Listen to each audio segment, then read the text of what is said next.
আমি নাম নীলা, বয়স ২৬। গুলশানে একটা প্রাইভেট অফিসে চাকরি করি। সকাল ৮টায় গাড়ি আসে, ওই গাড়িটাই আমাকে প্রতিদিন অফিসে নিয়ে যায়, ফেরতও আনে।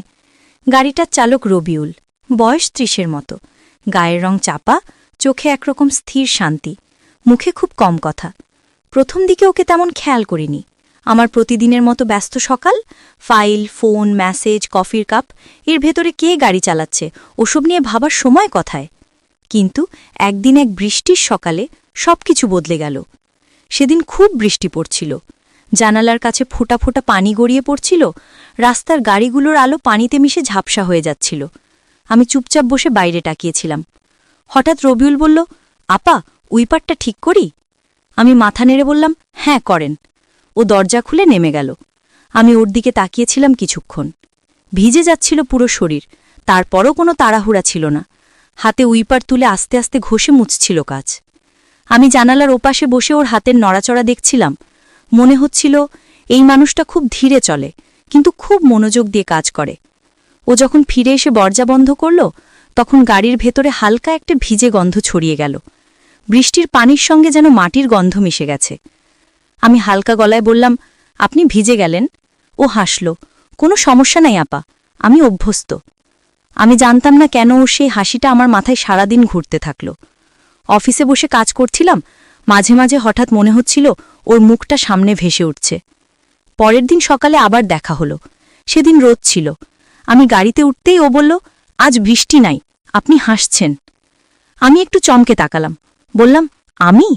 ও বলল, হ্যাঁ, আপনি হাসলে ভালো লাগে। আমি চুপ করে গেলাম, জানালার বাইরে তাকিয়ে থাকলাম, কিন্তু মনটা যেন অদ্ভুতভাবে নরম হয়ে গেল। আমি জানি না কেন, পরের কয়েকদিন আমি নিজেই খুঁজে খুঁজে ওর সঙ্গে কথা বলতে শুরু করলাম। কখনো অফিসের রাস্তায় জ্যামে আটকে গেলে বলতাম, রবিউল, আপনার বাড়ি কোথায়? ও বলতো, মানিকগঞ্জ আপা। আমি বলতাম, প্রতিদিন আসা যাওয়া করেন? ও হাসত, না আপা, আমি গ্যারেজে থাকি। আমি জানতাম না কেন এই সব সাধারণ কথাগুলো আমাকে ভালো লাগছিল। আগে যেখানে ফোনে ব্যস্ত থাকতাম, এখন গাড়িতে বসে জানালার বাইরে তাকিয়ে থাকতাম, আর মাঝে মাঝে ওর দিকে চুপি চুপি তাকাতাম। কখনো ওর চোখের কোনায় ঘাম ঝরত, কখনো হাতের শিরাগুলো ফুলে উঠত স্টিয়ারিং ঘোরানোর সময়। আমি জানতাম না কেন এগুলো আমার চোখে পড়ছিল। একদিন বিকেলে অফিস থেকে ফেরার সময় বৃষ্টি নামল আবার। আমি হালকা ভিজে উঠেছিলাম, ও দরজা খুলে ছাতা ধরল।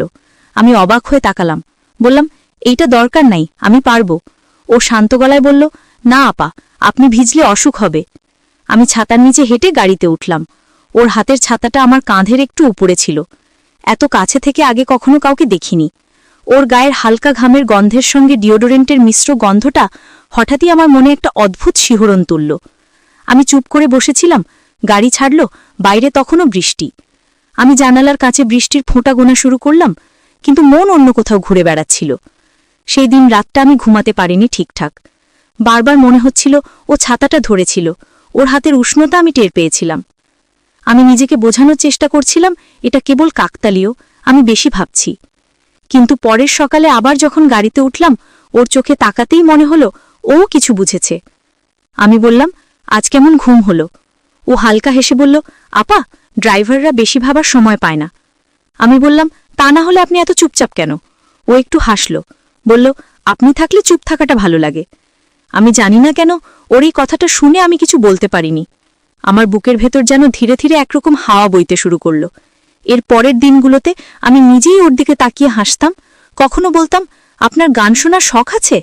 ও বলতো, হ্যাঁ আপা, পুরনো গান পছন্দ করি। আমি বলতাম, একটা চালান না। ও গাড়ির স্পিকারে একটা পুরনো গান চালাতো, তুমি আসবে বলে মনে মনে রেখেছি ঘর। আমি চুপচাপ শুনতাম, মনে হতো গানটা যেন আমার ভেতর কোথাও গেয়ে উঠছে। অফিসের লোকেরা হয়তো বুঝতে পারত না, কিন্তু আমি জানতাম আমার প্রতিদিনের সকালের মানে এখন বদলে গেছে। আগে সকাল মানে অফিসের তাড়া, এখন সকাল মানে গাড়িতে ওঠা আর সেই মানুষটার দিকে তাকিয়ে থাকা। আমি জানতাম না এটা কোথায় যাচ্ছে, কি হতে পারে, কিন্তু আমি থামতে পারছিলাম না। শুধু মনে হচ্ছিল এই নীরব যাত্রাটার ভেতর কোথাও যেন এক অদৃশ্য গল্প লিখে যাচ্ছে আমাদের দুজনের নাম। সেই দিনটার পর থেকে আমার ভেতরের সব কিছু বদলে যেতে লাগল। যেন প্রতিদিনের সকালটা শুধু একটুখানি দেখা পাওয়ার অপেক্ষা হয়ে উঠল। আমি আগের মতো তাড়াহুড়ো করে গাড়িতে উঠতাম না, বরং একটু দেরি করতাম, যেন ওর চোখে আমার দিকে তাকানোর জন্য কিছুটা সময় বাড়ে। ও কিছু বলতো না, কিন্তু আমি বুঝতাম নীরবতার ভেতর কত কিছু লুকিয়ে থাকে। কখনো সকালে সূর্যের আলো পড়ে ওর মুখে, তখন মনে হয় এই মানুষটা কত শান্ত, কত সহজ, অথচ ওর জীবনের গল্প আমি জানি না। আমি শুধু ওর উপস্থিতি অনুভব করি। একদিন অফিস থেকে ফেরার পথে বললাম, রবিউল, একটু ঘুরে যাই?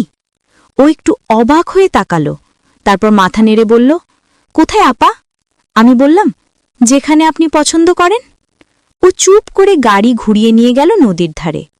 সূর্য তখন নামছে, বাতাসে কুয়াশার গন্ধ, নরম আলো পড়েছে পানির ওপর। আমি জানালার কাঁচ নামিয়ে হাত বাড়ালাম।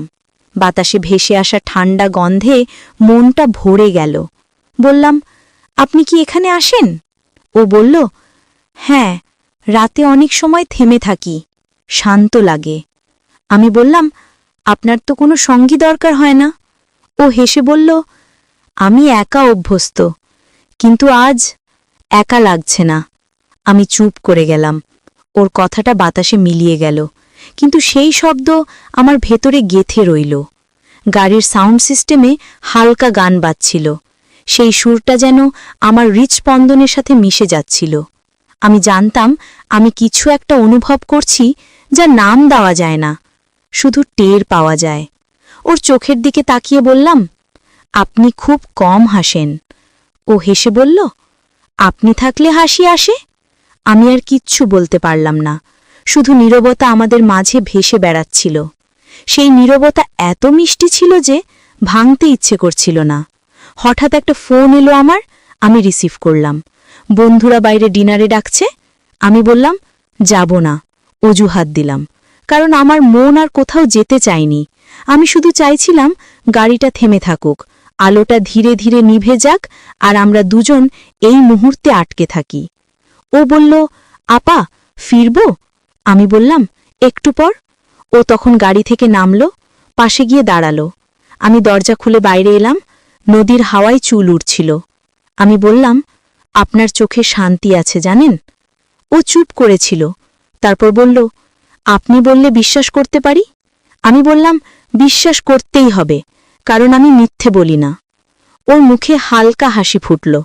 আমি বুঝতে পারছিলাম এই মানুষটার হাসি আমার মন থেকে সব ক্লান্তি মুছে দিচ্ছে। কিছু সময় আমরা দুজন শুধু নীরবে দাঁড়িয়েছিলাম।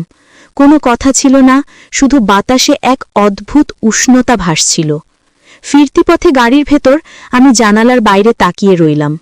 শহরের আলোয় রাস্তা ঝলমল করছিল, কিন্তু আমার মন অন্য এক আলোয় ভরে গেছে। গাড়ি যখন বাসার সামনে থামল, আমি নামার আগে বললাম, আপনি কি কাল আসবেন? ও বলল, অবশ্যই, আমি না থাকলে গাড়ি কে চালাবে? আমি হেসে বললাম, গাড়ি চালানোর চেয়ে আপনার উপস্থিতি বেশি দরকার। ও হালকা মাথা নিচু করল, কিছু বলল না। আমি বুঝতে পারছিলাম ওর ভেতরেও কিছু বদলাচ্ছে। আমি সেদিন রাতে ঘুমাতে যাওয়ার আগে ফোন হাতে নিয়ে বারবার ভাবছিলাম, যদি ওকে মেসেজ দিই কেমন হয়। কিন্তু তারপর আবার ভয় লাগছিল, সম্পর্কের সীমা পেরিয়ে যাওয়া ঠিক হবে না। তবুও মন মানছিল না। বারবার মনে হচ্ছিল ও এখন হয়তো কোথাও বসে আছে, আমার কথাগুলো মনে করছে। আমি জানি না কেন, কিন্তু এমন এক টান অনুভব করছিলাম যা যুক্তিতে বোঝানো যায় না। পরদিন সকালে আমি আগেভাগে নিচে নেমে অপেক্ষা করছিলাম। গাড়ি আসতেই ওর চোখে হালকা ক্লান্তি দেখলাম। আমি বললাম, ঠিক আছেন? ও বলল, রাতে ঘুম হয়নি। আমি বললাম, কেন? ও শুধু বলল, কিছু ভাবছিলাম। আমি জানতাম সেই কিছুটা হয়তো আমিই। গাড়ির ভেতর নীরবতা ছিল, কিন্তু সেই নীরবতা আজ অন্যরকম। জানালার কাছে ভোরের আলো পড়ছিল, আর আমি মনে মনে ভাবছিলাম, মানুষ কখনো কখনো কাকে ভালোবেসে ফেলে জানতেই পারে না, শুধু একদিন বুঝে ফেলে ও ছাড়া দিন শুরু হয় না। সেই সকালটা আমার জীবনে সেই উপলব্ধির সকাল ছিল। সেদিন অফিসে কাজের চাপ ছিল, তবু মনটা স্থির হচ্ছিল না। জানালার বাইরে তাকিয়ে বারবার মনে হচ্ছিল, এখন হয়তো রবিউল নিচে অপেক্ষা করছে, কখন আমি বের হব। দুপুরে লাঞ্চে বসে থেকেও তার কথাই ভাবছিলাম। বন্ধুরা মজা করছিল, আমি শুধু মুচকি হাসছিলাম। কেউ বলল, নীলা, আজকাল তুই খুব অন্যরকম হয়ে গেছিস। আমি চুপ করে গেলাম, জানতাম ওরা বুঝতে পারবে না। বিকেলে যখন গাড়িতে উঠলাম, তখন বাতাসে হালকা গরম গন্ধ। ও বলল, আজ ক্লান্ত লাগছে। আমি হেসে বললাম, আপনাকেই তো ক্লান্ত দেখাচ্ছে। ও বলল, অনেকক্ষণ গ্যারেজে ছিলাম। আমি বললাম, আপনি বিশ্রাম নেন না? ও হেসে বলল, আপনার মতো আরাম করি না। আমি জানতাম এটা মজা করে বলছে, কিন্তু সেই কথায়ও একটা যত্নের সুর ছিল। আমি বললাম, ঠিক আছে, কাল সকালে আমি চা বানিয়ে দেব। ও অবাক হয়ে বলল, আপনি? আমি হেসে বললাম, হ্যাঁ, একদিন তো আপনার জন্য কিছু করতে পারি। ও চুপ করে গেল, হয়তো বুঝে ফেলেছিল আমি শুধু কথার ছলে বলছি না, সত্যি ওর জন্য কিছু করতে চাই। রাস্তায় তখন যানজট, চারপাশে হর্নের শব্দ। আমি বললাম, আপনি এসব শব্দে বিরক্ত হন না? ও বলল, না, এখন অভ্যস্ত। আমি বললাম, কিন্তু আমি পারি না। ওর দিকে তাকিয়ে বললাম, আপনি থাকলে যেন সব শব্দ থেমে যায়। ওর চোখে হালকা বিস্ময়। আমি মুখ ঘুরিয়ে জানালার বাইরে তাকালাম। নিজের কথায় নিজেই লজ্জা পেলাম, তবুও মনে হচ্ছিল কিছু কথার আর লজ্জা থাকা উচিত না। কিছু অনুভূতি এত নিখাদ যে লুকিয়ে রাখলে অন্যায় হয়। পরদিন সকালে সত্যিই চা বানালাম। দুটো থার্মোসে ঢেলে একটাই দিলাম ওর জন্য। গাড়িতে উঠেই বললাম, এটা আপনার জন্য। ও একটু দ্বিধায় পড়ে বলল, আপা, দরকার ছিল না। আমি বললাম, দরকার না, ইচ্ছে ছিল। ও কাপ খুলে এক চুমুক খেল, তারপর বলল, দারুণ, আপনি তো অনেক ভালো বানান। আমি হেসে বললাম, ভালো লাগলে রোজ দেব। ও বলল, আমি অভ্যস্ত হয়ে যাব। আমি চুপ করে গেলাম, কিন্তু সেই কথাটা একটা অদ্ভুত ভার ছিল, যেন ও নিজেই ভয় পাচ্ছিল। আমি বুঝলাম সম্পর্কের সীমা ওর কাছে স্পষ্ট, কিন্তু আমার মনে হচ্ছিল ভালোবাসা কখনো উচ্চারণ হয় না, কখনো কখনো শুধু নীরবতার ভেতর জেগে ওঠে, নিঃশব্দে, নিঃসঙ্গভাবে, কিন্তু পুরো পৃথিবীকে বদলে দেয়। কিছু সম্পর্ক এমন হয় যেখানে কোনো প্রতিশ্রুতি থাকে না, তবুও প্রতিদিনের প্রতিটি মুহূর্ত একে অন্যের সঙ্গে জড়িয়ে যায়।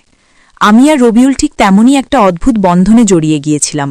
কোনো নাম ছিল না, কিন্তু তার অনুপস্থিতি আমার জীবনের সবচেয়ে স্পষ্ট অনুভূতি হয়ে উঠেছিল। অফিসে ব্যস্ত থাকলেও ওর কথা মনে পড়ত। রাস্তায় গাড়ির মতো গাড়ি দেখলে মনে হতো ওরটা। রাতে ঘুমোতে গেলে মনে হতো ওর গলায় সেই মৃদু গলার আওয়াজটা শুনছি। আমি নিজেকে বোঝাতে চাইতাম এটা সামান্য এক আকর্ষণ, কিন্তু ভেতরে জানতাম এটা তার চেয়ে অনেক গভীর। একদিন সকালে অফিসে যাওয়ার পথে আমি হঠাৎ বললাম, আপনি যদি একদিন গাড়ি না আনেন আমি কি করব জানেন? ও বলল, হয়তো অন্য কেউ চালাবে। আমি বললাম, না, অন্য কেউ চালাতে পারবে না। ও একটু হাসল, কিন্তু চোখে সেই চেনা নীরবতা। আমি জানতাম ও বুঝে ফেলেছে আমি কি বলতে চেয়েছি। রাস্তায় সেদিন প্রচুর জ্যাম ছিল, সূর্যের আলো কাছে পড়ে চকচক করছিল। আমি বললাম, আপনার পরিবার আছে? ও বলল, হ্যাঁ, গ্রামে মা আছেন। আমি জিজ্ঞেস করলাম, বিয়ে করেননি কেন? ও একটু হেসে বলল, সময় হয়নি। আমি চুপ করে গেলাম, আমার বুকের ভেতর হালকা কাঁপুনি। জানি না কেন, কিন্তু ওর সময় হয়নি কথাটার ভেতর একটা একাকিত্ব ছিল, যা আমার নিজের মতোই। অফিসে পৌঁছে নামার আগে আমি বললাম, আপনি হাসলে সকালটা ভালো লাগে। ও কিছু বলল না, কিন্তু ওর মুখে একটুখানি হাসি ফুটল। বিকেলে ফেরার সময় গাড়িতে উঠেই দেখলাম ওর চোখ লাল। আমি বললাম, ঘুম হয়নি? ও মাথা নেড়ে বলল, না, রাতে মা ফোন করেছিলেন, অসুস্থ। আমি বললাম, আপনি যাবেন না? ও বলল, কাল সকালে যাব।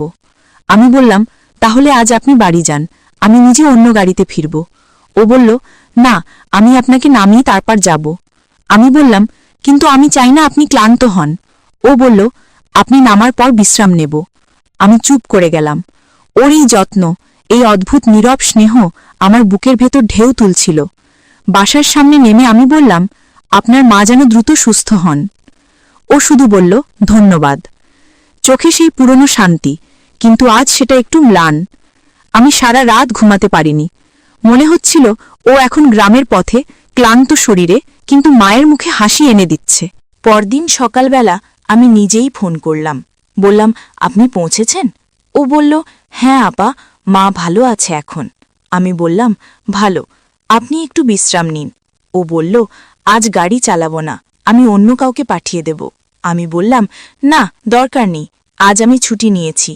ও হেসে বলল, আপনি তো রাগ করেছেন মনে হয়। আমি বললাম, রাগ নয়, শুধু আপনাকে মিস করছি। ওর দিকে চেয়ে আমি বুঝলাম এমন কিছু বলা যায় না, কিন্তু অনুভূতিটা থেকে যায়। বিকেলে হঠাৎ দরজার বেল বাজল। খুলে দেখি ও দাঁড়িয়ে আছে, হাতে এক গোছা ফুল। আমি অবাক হয়ে বললাম, আপনি?